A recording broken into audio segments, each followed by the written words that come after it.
Assalamualaikum warahmatullahi wabarakatuh.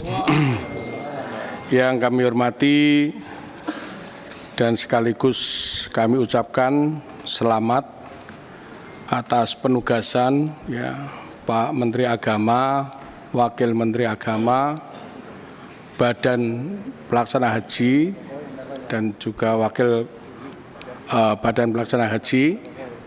Ini tugas yang baru ya. Yang kami hormati juga mitra dari BPKH, ada juga dari Garuda, dari Kesehatan ya, Pak Dirjen ya, PHU. Tadi sudah disampaikan teman-teman, terutama perlu dicatat tadi yang disampaikan oleh Bu Seli. Ya, Bu Seli itu tadi agak rinci tadi, dan itu beberapa yang saya catatan, tidak perlu saya ulangi. Yang kedua, Kiai Maman, ini karena beliau orang lama dan tahu persoalan masalah haji, dan kebetulan kemarin itu ikut di Pansus, jadi kita bisa membuka ya terkait dengan persoalan masalah haji. Pak Menteri, memang Komisi 8 itu sudah menghendaki adanya Kementerian Haji atau badan. Karena terus terang, kalau kita mau menuntaskan persoalan masalah haji, tidak bisa ini, mohon maaf ini, bersama di Kementerian Agama. Selain itu tadi sampaikan teman-teman adalah regulator dan eksekutor. Karena terus terang ini masalah haji ini sangat kompleks sekali.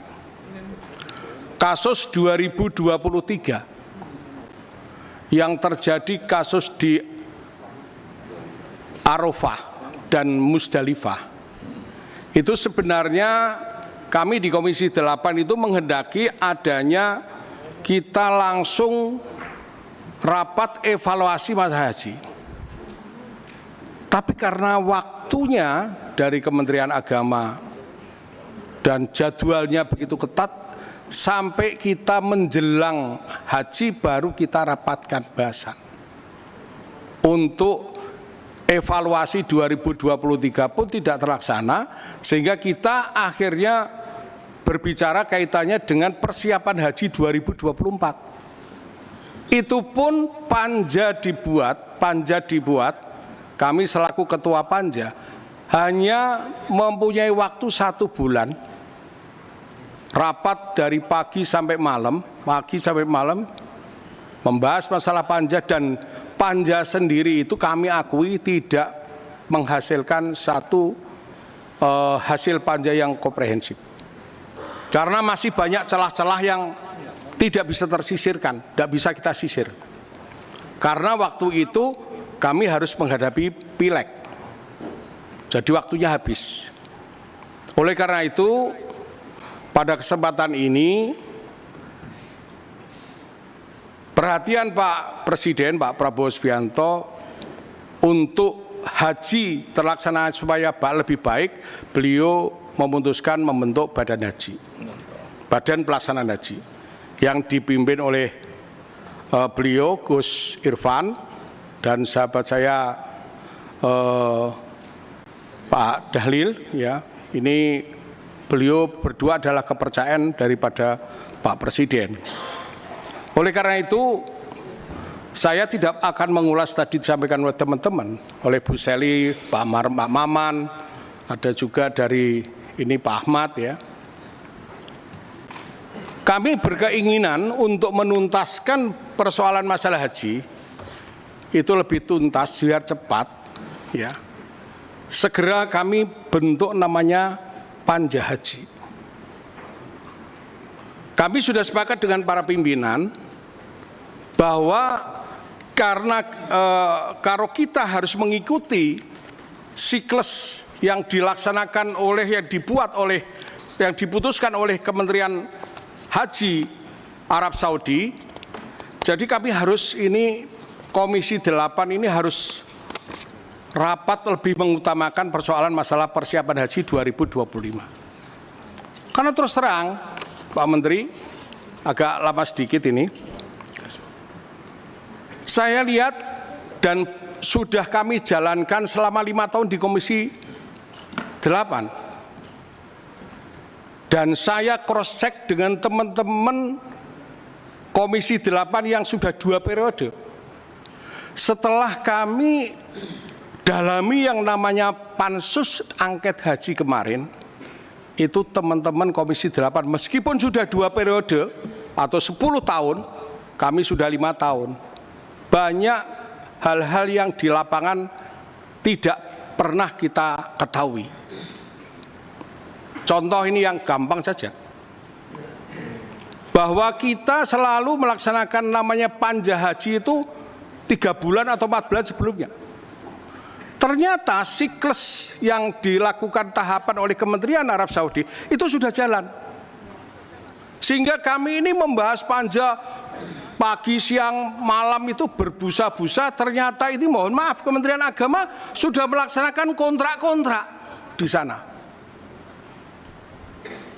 Contoh ini pelaksanaan haji 2025 yang akan datang. Ini Kementerian Haji Arab Saudi sudah melakukan pendaftaran, bahkan ini berakhir mulai pendaftaran tanggal 23 Oktober kemarin. Harus melakukan pendaftaran kaitannya dengan kontrak-kontrak. Kami sudah bicara dengan Pak Dirjen PAU, jangan lakukan, karena di Indonesia ini belum terbentuk kabinetnya. Belum ada keputusan dari Presiden. Kalau kalian lakukan kontrak, saya akan obrak-abrik itu semua. Juga Pak Menteri, haji dilaksanakan kalau nggak salah bulan Juni akan datang. 23 ini lakukan kontrak, 20 tanggal 11 kalau nggak salah, Januari kita harus melakukan kontrak di sana, sekaligus ada namanya biokontes, yang namanya hotel, catering, Armusna. Siapa yang jadi pelaksana di Armusna nanti? Apakah itu Masyarik atau yang lain? Ya. Kejadian tahun 2023 yang diajak kerjasama oleh Kementerian Agama adalah Masyarik. 2023 masalah besar, jamaah haji kita kelaparan di Musdalifah. Tapi 2024 kemarin masih dipakai Masyarik. Padahal mereka one prestasi. Apa ini, dibalik apa ini? Kok harus kerjasama dengan Masyarik? Kalau saya tanya teman-teman Kementerian Agama, ini adalah dulu ada syarikah, muasasah, orang yang kenal Indonesia. Padahal mohon maaf ini, syarikah itu satu lembaga yang dibuat oleh Kementerian Agama Arab Saudi, itu sudah merupakan swasta. Baik, di situ Pak, ada... Pak, perpanjang dulu, jangan melanggar waktu. Siap. Tambah 20 menit. Padahal Pak Menteri, ada di situ adalah syarikat-syarikat yang bagus-bagus. Mereka yang punya nama besar. Dan mereka juga orang-orang perusahaan hebat-hebat. Contoh, Ar-Rajih. Sulaiman Ar-Rajih itu mereka orang yang dermawan, sudah hebat. Bapak bisa bukalah perusahaan Ar-Rajih itu apa. Dari mereka punya yang namanya pelayanan haji, punya perbankan di Arab Saudi, punya perhotelan. Kenapa kita tidak pakai ini? Ada Flynas, mereka yang punya pesawat. Ada Duyuful Bed. Kenapa mereka tidak pakai ini? Ada apa semua ini? Ini harus kita buka ini, tabir ini. Jadi kami tidak mau, ya, nanti seperti pelaksana kami dapat laporan Pak Menteri kemarin, ya, bahwa haji di Indonesia, haji Indonesia itu tidak semua melaksanakan arba'in. 60% melaksanakan nafar awal. Saya tanya BPKH, kalau oleh BPKH kamu membayar biaya ke Masyarakat berapa? 100%. Tapi saya ketemu ada salah satu direktur mengatakan dibayar 60%. Berapa ratus miliar? Dan ini saya tanya sudah masuk di efisiensi melalui pemeriksaan dari BPK. Apakah BPK ini malaikat? Ya. Hanya efisiensi 200 miliar, padi saya hitung ratusan miliar. Coba ini. Termasuk yang namanya ini mereka tanazul. Tanazul itu dia melakukan pribadi. Mereka tidak punya, tidak dikasih makan, tidak hotelnya, pulangnya tidak dikasih fasilitas mobil. Makanya ini harus kita perbaiki. Mereka melakukan tanazul mandiri, mereka harus punya hak untuk dapat makan. Ini Pak Menteri, banyak hal yang kami sampaikan Bapak. Oleh karena itu, secepatnya kami berharap Menteri Agama untuk merestrukturisasi di dalam internal Kementerian Agama. Monggo terserah. Restrukturisasi Pak Menteri yang anggap ini orangnya baik, punya kredibilitas, monggo. Itu hak Bapak, saya tidak akan mencampuri. Ya, ini penting Pak. Ini pesan Pak Prabowo. Jangan ada uang sepeser pun uang itu digunakan untuk pribadi, untuk rakyat, untuk jamaah. Jadi ini penting Pak. Jadi kami berharap ini terus terang ya.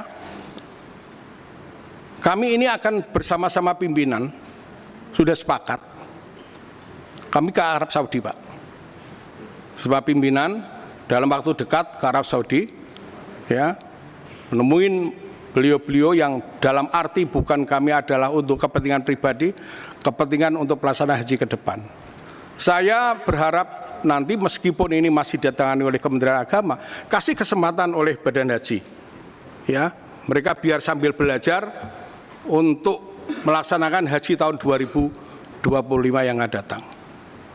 Dan kami berharap juga ini segera kontrak-kontrak yang kemarin dilakukan. Saya mendapatkan masukan, Pak, ada kontrak yang dilaksanakan oleh satu travel tahun 2023 sampai sekarang pembayaran belum lunas.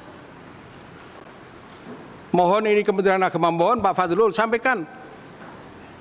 Ini belum lunas, padahal laporan 2023 sudah selesai. Di mana itu uangnya? Itu. Ya.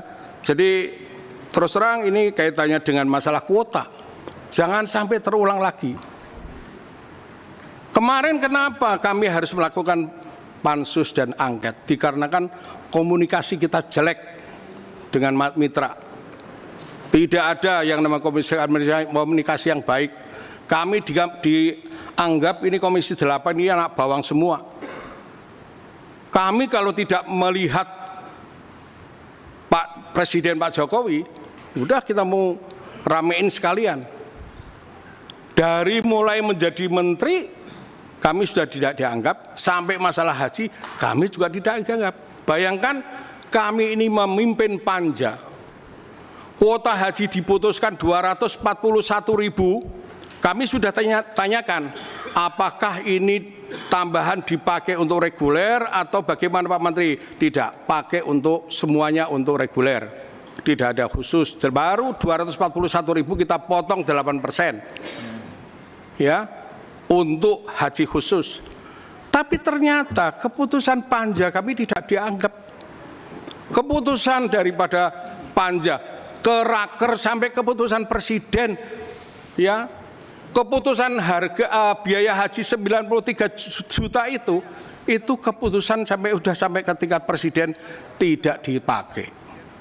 Sehingga kami di sini akan mengevaluasi keuangan. Karena terus terang pembayaran daripada BPKH kepada haji, pada pelaksanaan haji, ini melanggar ya Undang-Undang BPKH nomor 34 2014 terkait dengan pengeluaran keuangan haji sebagaimana dimaksud adalah sesuai dengan pasal 4 huruf B. Ini tidak sesuai. Kami melaksanakan FGD, ternyata ini dilanggar. Ini juga kami akan melihat laporan keuangan ini belum selesai, oleh karena itu belum tuntas. Kami berharap Pak Menteri izinkan kami akan nanti mengupas tuntas di dalam namanya FGD. Ya, meskipun Pak Prabowo mengatakan jangan sering-sering melaksanakan FGD, tapi ini demi untuk perbaikan kita bersama untuk mengupas tuntas agar persoalan masalah haji tahun 2024 kemarin bisa tuntas, dan Pak Menteri akan melaksanakan tugasnya sebagai Menteri Agama sudah bisa berjalan dengan baik. Demikian yang bisa kami sampaikan. Wallahul muwaffiq ila aqwamit thoriq. Wassalamualaikum warahmatullahi wabarakatuh. Waalaikumsalam warahmatullahi wabarakatuh.